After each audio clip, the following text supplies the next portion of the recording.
مصر للإنتاج والتوزيع تقدم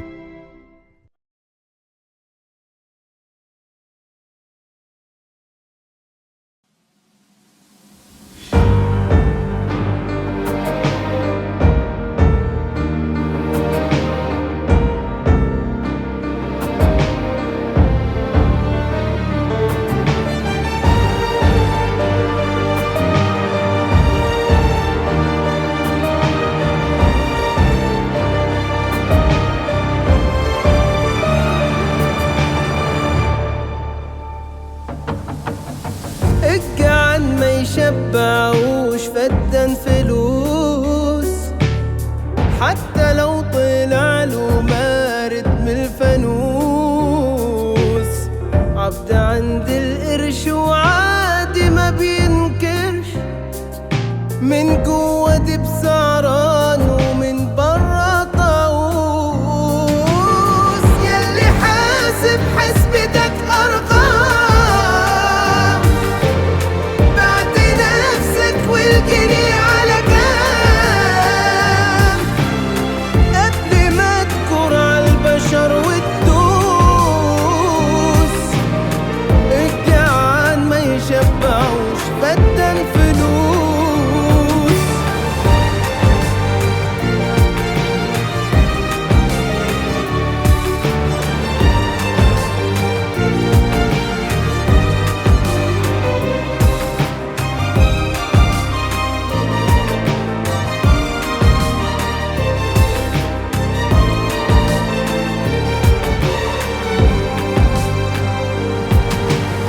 كسبوك ايه بالحرام، دول خسروك.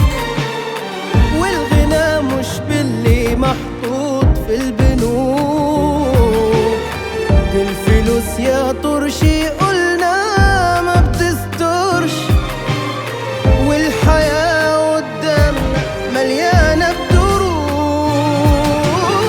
ياللي حاسب حسبتك أرقام، بعت نفسك والجنيه على كام، قبل ما تكور عالبشر وتدوس. والجعان ما يشبعوش فدان فلوس.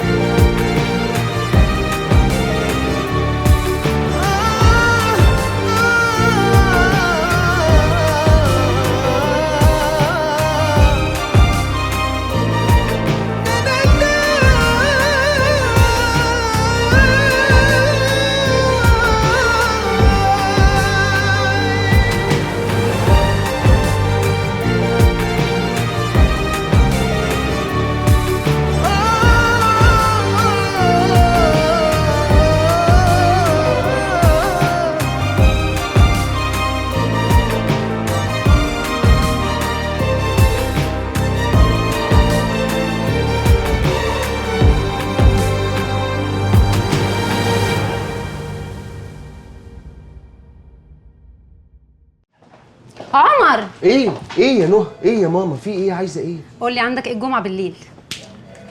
قيام الليل. اصل بيقول لك يوم الجمعه ده يوم مفترج شويه. طب مش قبل ما تخش عليا الدخله دي تعرف الاول بس انا عايزاك في ايه؟ خير يا رب، قولي. يوم الجمعه عيد ميلادي وعامله حفله صغيره كده، وانت طبعا لازم تيجي. طب بذمتك يرضيكي اسيب قيام الليل عشان احضر حفله عيد ميلاد؟ يا بنتي خرجيني من دماغك بقى. قلت لك بحب مراتي وما بشوفش غيرها، والحاجه الوحيده اللي ممكن احضرها لك هي ليله فرحك ان شاء الله. غير كده انا غير قابل للحضور. قشطه. مستر حازم عايز حضرتك يا استاذ عمر. حاضر. لازم تيجي عمور، مش هسيبك. يا بنت اهمدي بقى. ايه اللي انت بتقوله ده؟ يا حازم اللي قالك كده اكيد كذاب. انا عمري في حياتي ما عملت شغل بره الشركه. عمر انت اكفأ مهندس عندي، والناس بتجيلك بالاسم، وعشان الناس بتجيلك بالاسم انا ممكن اشك في حاجه زي كده. شفت؟ اديك بتقول اهو بشك، يعني انت لسه ما اتاكدتش يا حازم. ما انا شك ده ممكن اتاكد منه وانت عارف، بس ساعتها شكلك هيبقى وحش قوي، وممكن اطلع عليك سمعه تخليك ما تشتغلش في اي شركه تانية. قول لي بصراحه يا عمر.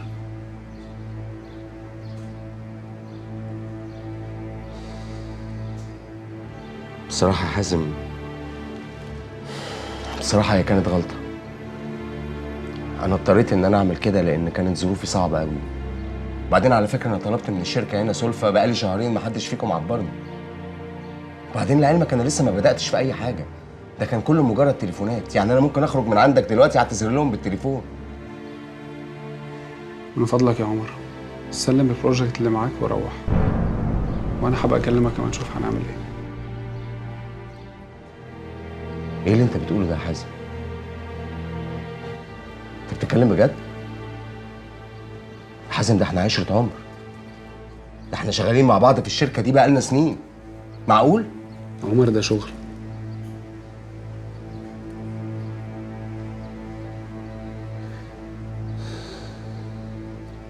اوكي اوكي.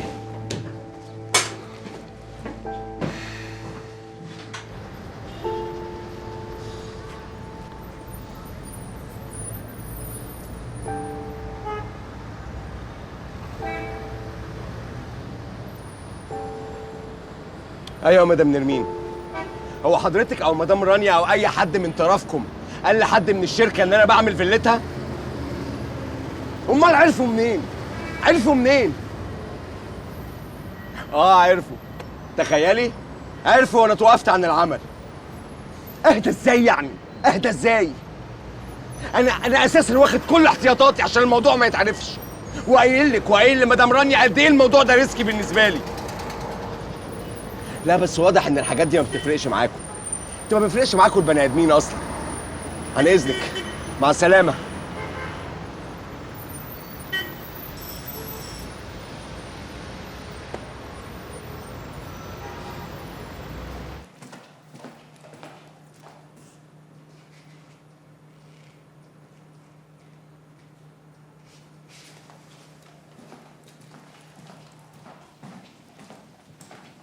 بابي،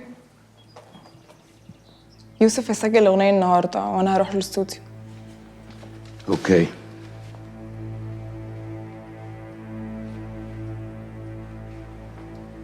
في ايه يا سلمى؟ لا أنا بقولك بس بدل ما تبعت حد ورايا عشان يراقبني. لا خلاص مفيش حد هيراقبك. عايز تقولي حاجة تاني؟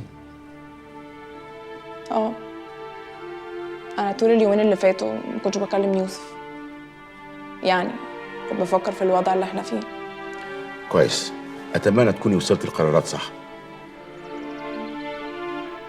أنا مش هتجوز غير يوسف، وأقوله النهارده يجي يتقدم لي رسمي، وحضرتك هتوافق إنك لو ما وافقتش أنا برضه هتجوزه، وحضرتك مش هتأذيه لأنك لو أذيته هتكون بتأذيني أنا.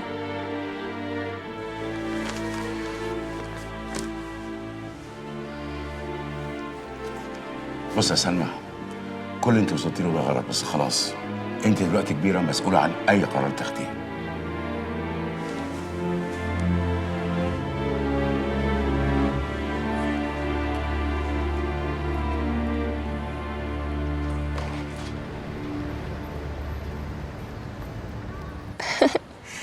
بصي يا ماما، ضحكتها حلوة والطيبة بتنط من عينيها نط.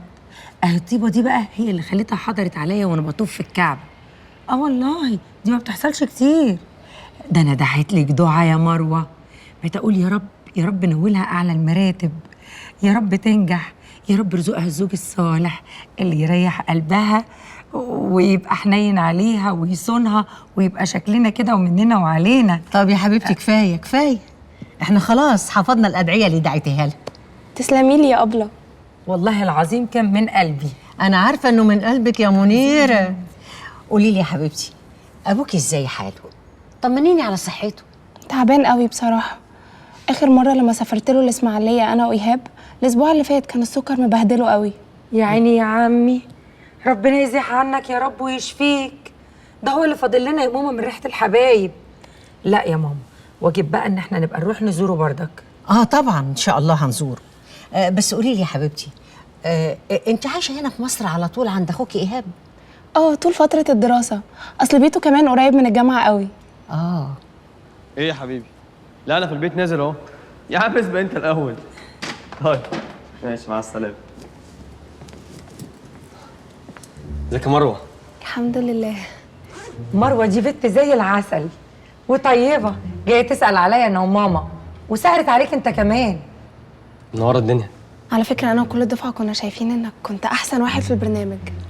يا ستي ربنا يخليك، يعني خلاص بقى انا زهقت من الكلام ده بصراحه. زهقت ده ايه؟ طز في مليون برنامج، وانت قليل ولا قليل؟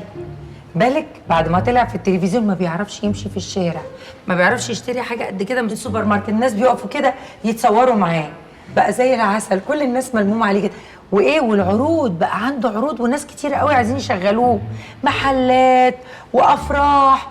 لا وايه، ما تعرفيش كمان هو رايح فين النهارده؟ لا منيره يا حبيبتي، يعني مش مستاهله، البنت اكيد مش فاضيه، مش عايزين نصدعها يعني. عارفه ده رايح يسجل اغنيه جديده. ايه ده بجد؟ مبروك يا يوسف. الله يبارك فيك يا مروه، يعني هي مش اغنيه يعني، ده انا والعيال صحابي كده بنعمل حاجه بسيطه ونازلها على اليوتيوب، شغل شباب يعني. شغل شباب وحاجه على قدنا كده، يا سلام. يعني هو سعد حليم حافظ ولا سي فريد الأطرش لما طلعوا في التلفزيون طلعوا كده على طول الدور العاشر مره واحده؟ ما كل واحده واحده. يو انا سمعت على فكره الاغنيه دي، اغنيه حلوه قوي. يا للي يا للي يا للي يا ابو العيون الحلوه يا ابن خالتي. ابن خالتي ايه يا منيره؟ ابن خالتي ايه؟ اسمها يا خلي، يعني مش وقته. مش مهم، خلي يا ابن خالتي قريبين من بعض برضو. قومي روحي معايا. لا هبقى اسمعها لما تنزل ان شاء الله. قومي اقفي جنبه وتديله ثقه في النفس كده وتقويه. في ايه يا ماما؟ مالك؟ عايزه حاجه؟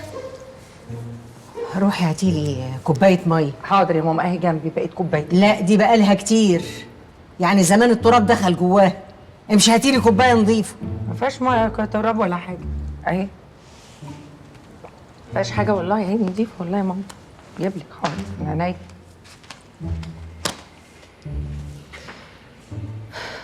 على فكره قبل منيره اللي كلمتني علشان اجي اسلم عليكم واقعد معاكم شويه، فعادي يعني عشان لو عايز تنزل ولا حاجه. لا خالص حبيبتي، عادي يعني، منورانا. هي بس منيره حبيبتي يعني بتحب تخلي بالها مني زياده، لكن انت لو تحبي تيجي تعالي تنوريني. ايه ده بجد؟ بصراحه هتبقى حاجه ظريفه قوي ان انا اشوفك يعني وانت بتغني في الاستوديو كده، بس مش عايزه ابقى بعمل لك قلق او بضايقك او حاجه يعني. تقلي ايه وتعملي له قلق ايه يا حبيبه قلبي؟ روحي معاه، اقفي جنبه وشجعيه. انت ممكن تيجي تقفي جنبي، وانت كمان ممكن تيجي تقفي جنبي لو تحبي يعني. لا ده انا عايزه اعمل صينيه المكرونه عشان اخواتك. طب يا حبيبتي، طيب يلا اتفضلي يا مروه، تعالي. باي باي يا طنط. مع السلامه يا أبلة. مع السلامه يا روح قلب أبلة، مقدمه وجميله. مع السلامه يا أبلة. مع السلامه يا حبيبي. يلا يا مروه، يلا حبيبتي اتفضلي. ربنا يكتب لك في كل خطوه سلامه. مع السلامه. ليه كده يا ماما؟ ليه؟ طب انا عملت ايه؟ احمدي ربنا انها ميه. امال ايه؟ كنت هسلقك بالنسكافيه السخن. ايه يا بنت اللي انت عماله تعمليه ده؟ مفيش دم ومفيش عقل. اعمل فيك ايه؟ ناقص تكتفيهم وتحطيهم في حضن بعض. ايه؟ عمال اغمس فيكي من الصبح، مفيش فايده. لا اله الا الله، ده اختبار من عندك يا رب بس مش عايز يخلص.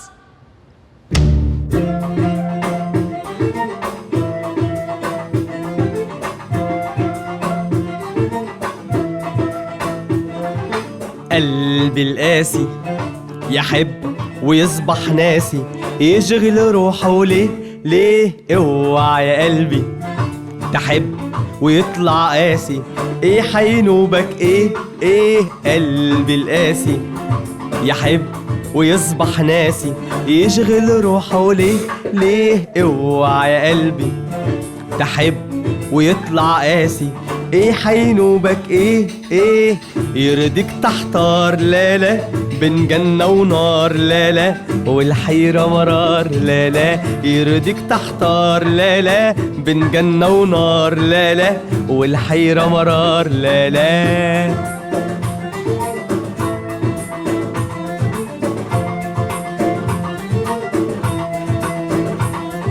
مالي بيه وماله حلو يا جماله، مالي بيه وماله حلو يا جماله.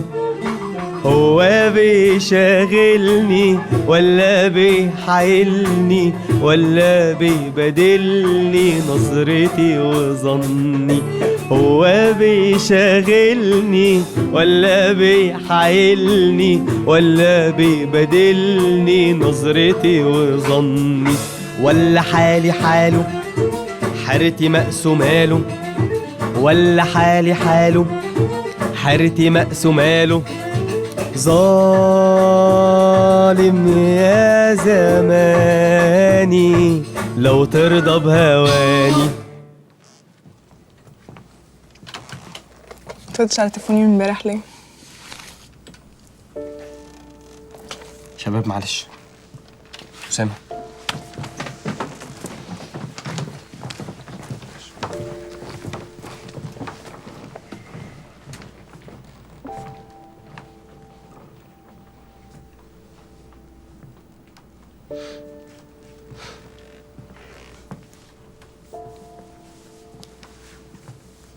دي سلمى صاحبتي من زمان قوي. حاجة بقى ايه، عندها مجلة فاشون وبنت ناس قوي. دي مروة بنت عمي وخطيبتي. ازيك؟ عاملة ايه؟ كويسة؟ الحمد لله. معلش ممكن ياخد يوسف ثانية واحدة بس؟ اكيد.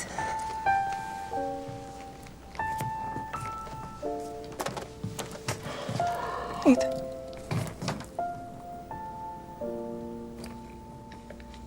ايه ده ايه؟ اللي سمعتيه دي خطيبتي وبنت عمي. يوسف انا بتكلم بجد. وانا بتكلم بجد. ايه اللي انت بتعمله ده؟ مش فاهم. ما بعملش اي حاجة على فكرة. وبعدين احنا ما ينفعش يبقى في بينا اي حاجة. ما ينفعش تفكري فيا تاني ولا ينفع افكر فيك تاني. تمام؟ انا عشان انفعك في يوم من الايام لازم ابقى واحد تاني خالص. حد عنده فلوس كتير قوي عشان اعرف اناسب حلم حنان. وده مش هيحصل. فيا ريت تشيلي من دماغك وانا هشيلك من دماغي. بابي كلمك، انا عارفة. بابي كلمك صح؟ بابي كلمك. يا ريت نبطل نتكلم في اي حاجة. انت بتعمل كده ليه؟ مش مهم. انت بتعمل كده ليه؟ يوسف اللي انت بتعمله ده غلط. وطي صوتك. يوسف سيبني اتكلم بالطريقة اللي انا عايزاها. اللي انت بتعمله ده غلط. اللي انا بعمله؟ اللي انت بتعمله. وهتعرف في يوم من الايام انه غلط. ما تلمسنيش كده، سيبني. خلاص. مين دي اصلا؟ مين دي؟ مين دي اصلا؟ انت ازاي؟ يلا يلا. لا مش يلا. يلا. لا مش يلا. يلا بعد اذنك. خلاص. يلا يلا يا سلمى. بكرهك.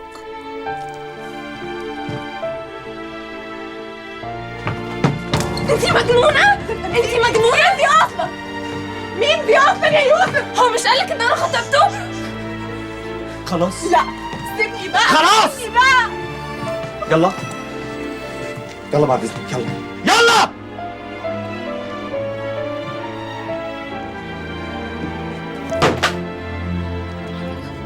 اهدي اهدي اهدي. انا اسف انا اسف.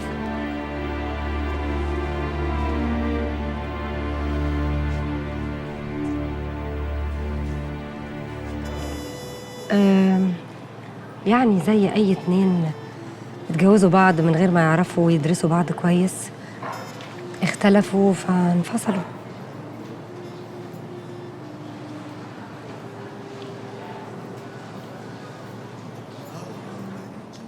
طب هو ما حصلش بينك وبينه مشاكل يعني بعد الطلاق عشان الولد؟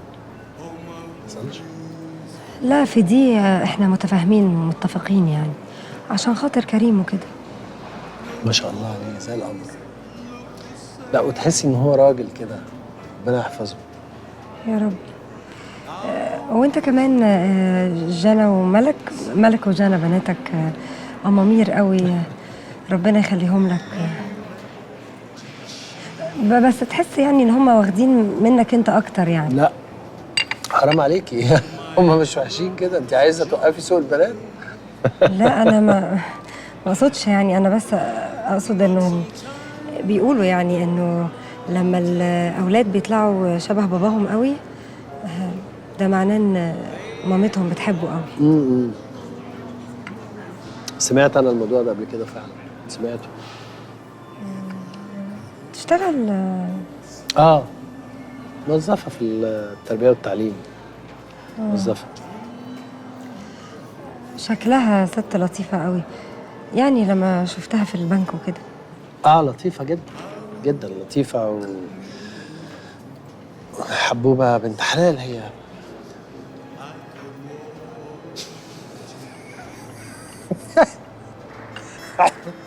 احنا بنكذب يا لبنى. يعني ايه؟ مش فاهمه. يعني احنا ما تقابلناش النهارده عشان انت تقولي لي ان انت تمام وانا اقول لك ان انا تمام. لا لا، احنا مش تمام يا لبنى. احنا حياتنا باظت من ساعه ما سيبنا بعض. 20 سنه. انت اتجوزتي توفقتيش لانه كان في مشاكل ادت للطلاق. ما هو ما ينفعش كانت الحياه تكمل. وانا اتجوزت ست عايش معاها حياه عيسه جدا. ست انا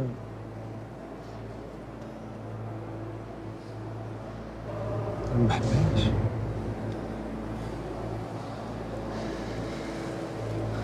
ما بحبهاش.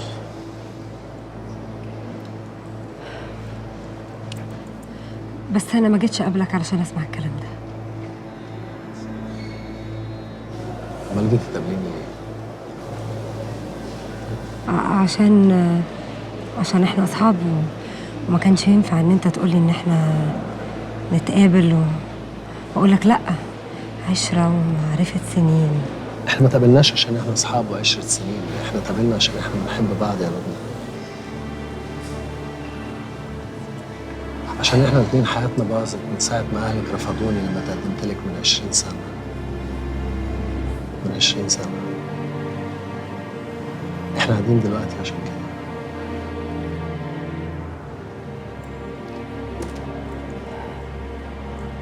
انت عايز مني ايه؟ سيبني في حالي. انا بقالي حياتي وانت بقالك حياتك. عن اذنك. اسمعيني بس. اسمعيني. مش هسمع حاجة. مقابلتنا دي اصلا كانت غلط. انا اسفة ان انا جيت. تقليب في الماضي ملوش اي لازمة. ارجوك ما تحاولش تكلمني تاني. عن اذنك. لبنى من فضلك. لبنى من فضلك. لبنى من فضلك. لبنى.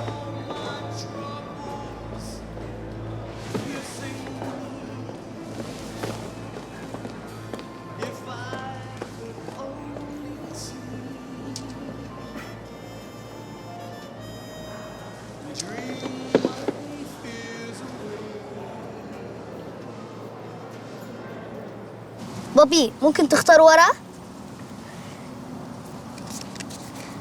خلاص؟ خلاص. طيب هاتها على ايدي. بص يا بابي، ممكن تفتح لي ايدك؟ اتفضل. طيب هي دي؟ لا. ماشي. طيب هي دي؟ برضو لا. طيب يعني هي مش من دول؟ خالص.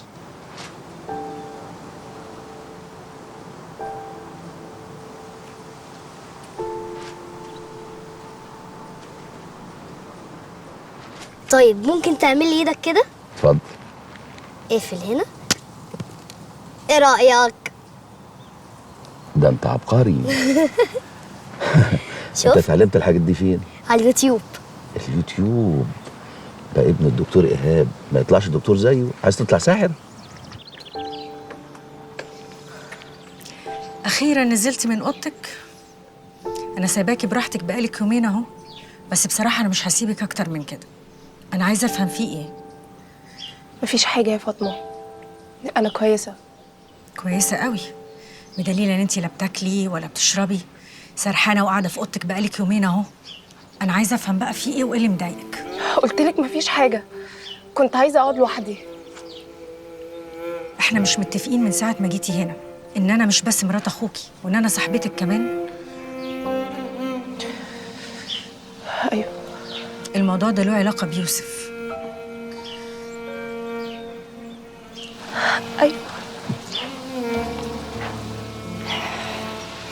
فضفضيلي عشان ترتاحي.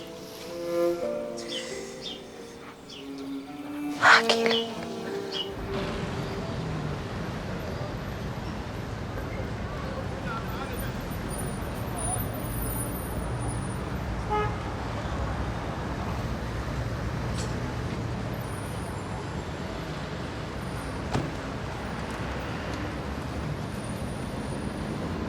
عم عادي.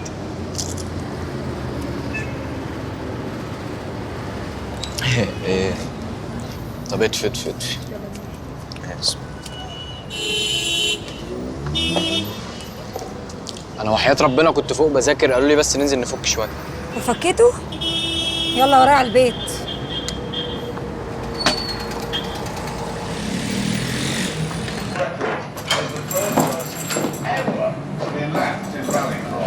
سايب التلفزيون كمان متولع؟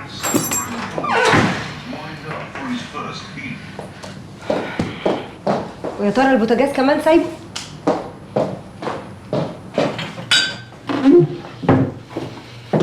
انا على فكره ما كملتش 10 دقايق تحت.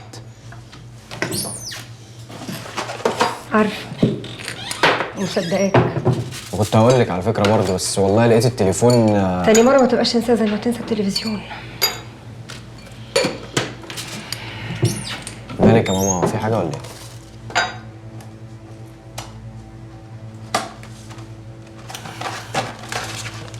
لا مفيش.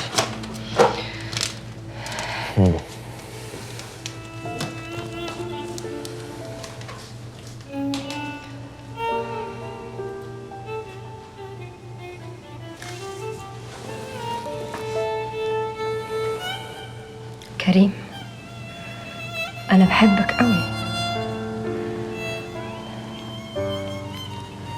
أنا لو بقسى عليك أو بشد عليك في المذاكرة أو في الخروج أو في أي حاجة تانية، ده عشان أنا خايفة عليك وبقلق عليك. أنت أهم حاجة في الدنيا دي، أنا عايشة عشانك. أنت فاهم اللي أنا بقوله ولا لأ؟ فاهم، بس هو في ايه؟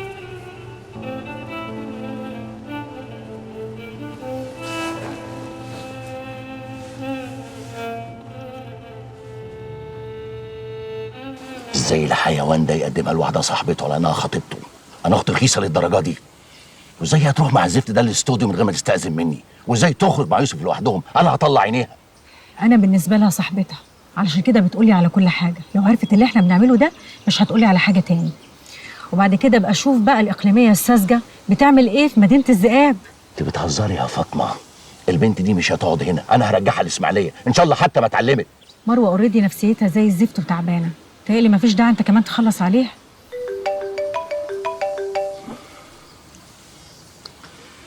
ايوه. في ايه؟ طب والدكتور رامي فين؟ طب انا جاي حالا، مسافه السكه. يلا. انت رايح فين؟ في واحد يموت من المستشفى، حاله طارئه، لازم امشي.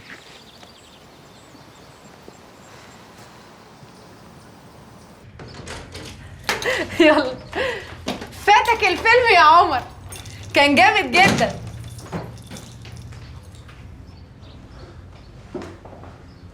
اهلا اهلا اهلا اهلا اهلا اهلا حبيبتي. حبيبي، عجبكم الفيلم؟ مدام تقى ازيك؟ الحمد لله. مدام رانيا مش كده؟ ايوه. ايه كان حلو الفيلم؟ مدام رانيا يعني حبت تيجي بنفسها علشان تشرح لي انها ملهاش اي علاقه باللي حصل لي في الشركه. بصي انا ما بحبش احلف، بس بجد صدقيني انا ماليش اي علاقه في الموضوع ده. انا زيكم مستغربه اصلا ازاي حصل الموضوع ده. ما هو اصلا الناس المؤذيه ما فيش اكتر منهم. الناس المؤذيه كتير كتير فعلا. فعلا، ده انا بشوف في الشغل ياما. طيب يا جماعه انا مضطره امشي دلوقتي عشان عندي ميعاد ضروري جدا. اوكي. عموما اي حد ناجح بتجيله لحظه بيكون عايز يسيب الوظيفه عشان يعمل his own business. انا قلت لعمر ممكن نعمل ايه بالظبط، هو هيحكي لك. شجعيه بقى، ومبسوطه ان انا شفتك قبل ما امشي. يلا باي باي. باي.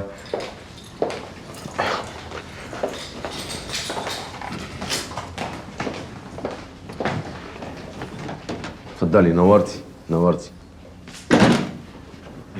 تعالوا يلا، تعالوا نلعب. يلا.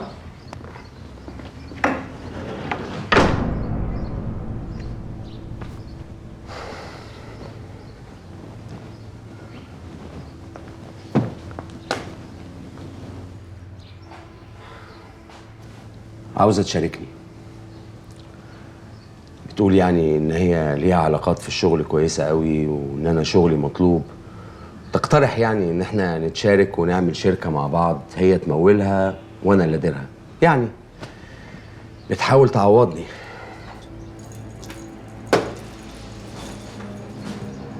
الله، في ايه يا تقى؟ انت ما دخلتيش لقيتيني قاعده على حجري وبلايفها يعني. مالك في ايه؟ توتو يا روحي خدي انتي الولاد وروحوا السينما عشان انا تعبان ومكتئب. وانا طبعا زي الهبله بقول حاضر عشان بقدر اللي انت فيه. بس ايه بقى؟ البيبي يستغفلني اجي الاقيه مع مدام رانيا. باي. بقول لك ايه؟ انا فيا اللي مكفيني، مش ناقص الكلام الفارغ ده خالص. اوكي، الست دي ما تعرفهاش تاني يا عمر. نعم يا اختي، مش انت اللي تقولي لي اعرف مين وما اعرفش مين؟ انت اتجننتي ولا ايه؟ لا انا اللي اقول لك. والست دي ما تعرفهاش تاني وفلوسها ترجع لها. والولاد انا هخرجهم من المدرسه وهوديهم مدرسه تانية على قد امكانياتنا. اوكي؟ انت بتهزي على فكره، هزي الكلام ده. انت ولا فاهمه اي حاجه من اللي انت بتقوليه. لا انا فاهمه وعارفه كويس قوي انا بقول ايه، وبتكلم بجد على فكره. تمام. عاوزه تتكلمي جد يا تقى؟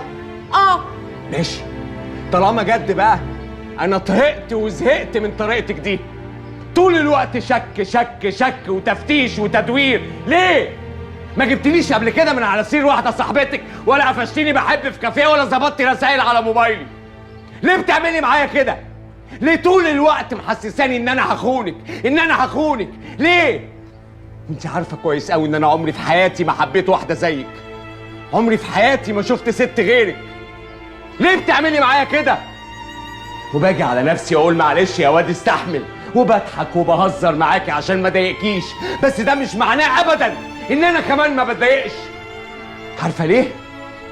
عشان انا بني ادم بيحس وبينجرح قوي لما يلاقي نفسه قايد صوابعه العشرة شمع عشان واحده مش حاسه ومش مقدره ومش واثقه فيه.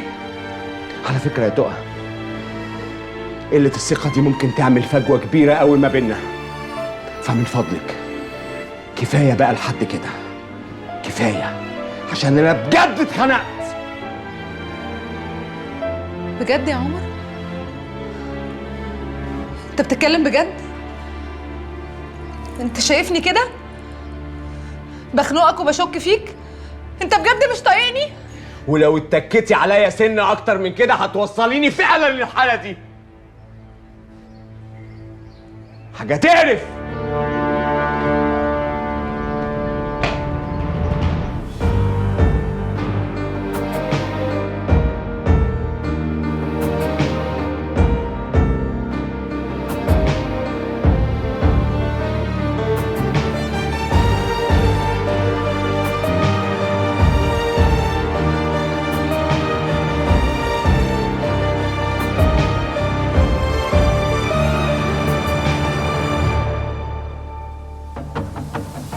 الجعان ما يشبعوش فدان فلوس، حتى لو طلع له مارد من الفانوس. عبد عند القرش وعادي ما بينكرش، من جوه دي بسعران ومن برا طاووس. ياللي حاسب حسبتك ارقام، والجنيه على كام قبل ما تكر على البشر وتدوس. الجعان ما يشبعوش فدان فلوس.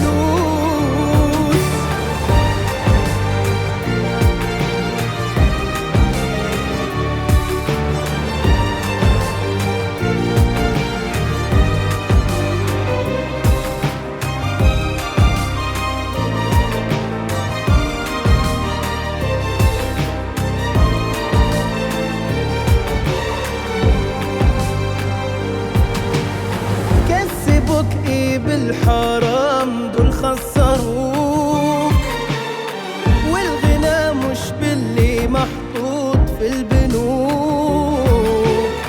دي الفلوس يا طرشي